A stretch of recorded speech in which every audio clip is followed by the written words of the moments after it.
জুলাই গণঅভ্যুত্থানে গত বছরের 5ই আগস্ট আওয়ামী লীগ সরকারের পতন ঘটে। 8ই আগস্ট গঠন করা হয় অন্তর্বর্তীকালীন সরকার, আর অন্তর্বর্তী সরকারের প্রধান উপদেষ্টা করা হয় নোবেল বিজয়ী ডক্টর মোহাম্মদ ইউনূসকে। অন্তর্বর্তী সরকার দায়িত্ব নেওয়ার পর থেকে শুরু হয় একের পর এক আন্দোলন। এতে একরকম বিব্রতকর পরিস্থিতির মুখোমুখি হয়েছে বর্তমান সরকার। এসব আন্দোলনের মধ্যে 76% হয়েছে বিভিন্ন পেশাজীবীর ব্যানারে। শিক্ষা সংশ্লিষ্ট আন্দোলন আছে 32 ভাগ, এছাড়া শ্রমিক আন্দোলন 8 ভাগ এবং অন্যান্য ব্যানারের আন্দোলন 10 ভাগ। এর মধ্যে বন্ধ হয়েছে 90 ভাগ আন্দোলন, 10 ভাগ আন্দোলন এখনো চলমান। 5ই আগস্টের পর থেকে গত 30 জানুয়ারি পর্যন্ত 126টি কর্মসূচি আন্দোলনের বৈশিষ্ট্য বিশ্লেষণ করে এসব তথ্য পাওয়া গেছে। এছাড়া খুন, ধর্ষণ ও নারী নির্যাতনের প্রতিবাদ এবং ঢাকা বিশ্ববিদ্যালয়ের সব শিক্ষার্থীদের আবাসন নিশ্চিত এবং চা শ্রমিকদের মজুরি বাড়ানো সহ বেশ কিছু দাবিতে আরও কয়েকটি আন্দোলন চলমান বলে জানা গেছে। আন্দোলন সংশ্লিষ্ট অনেক বাহারি নামের সংগঠনের তৎপরতা বিষয়ে তথ্য পাওয়া গেছে।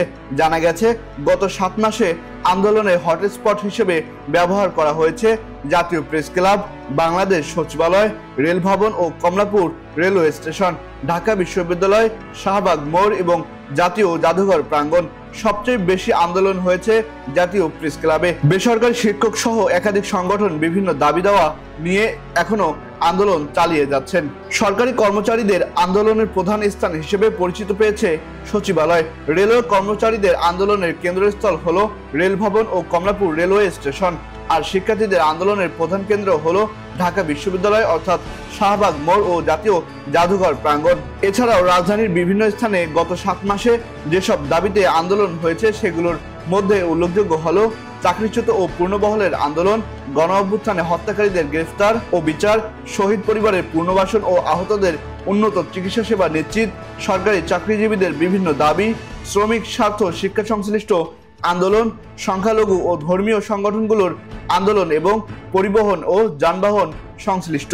গত ডিসেম্বরে তিতুমির কলেজ ও শিক্ষক সংগঠনের আন্দোলনে উত্তাল ছিল পুরো রাজপথ। চলতি বছরের জানুয়ারিতে আবারও আন্দোলনের সংখ্যা বাড়তে থাকে। 25 থেকে 30 জানুয়ারির মধ্যে অনেকগুলো কর্মসূচি চোখে পড়ে। ফেব্রুয়ারিতে আইন শৃঙ্খলা পরিস্থিতির অবনতির মাধ্যমে সরকারকে বড় ধাক্কা দিতে চেয়েছিল একটি পরাজিত রাজনৈতিক শক্তি। চলতি মাসের শুরু থেকে নারী ও শিশু নির্যাতন, হয়রানি এবং ধর্ষণের বেশ কয়েকটি চাঞ্চল্যকর ঘটনা ঘটে। এসবের প্রতিবাদে রাজধানী ঢাকা সহ সারা দেশে আন্দোলন চলছে।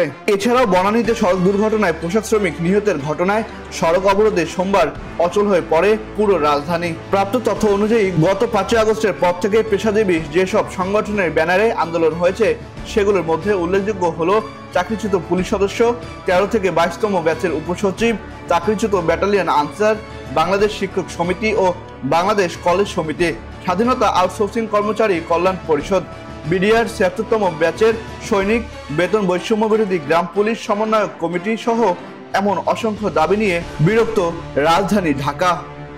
আহসান সাকিব, আকাশ জমিন, নিউজ ডেস্ক।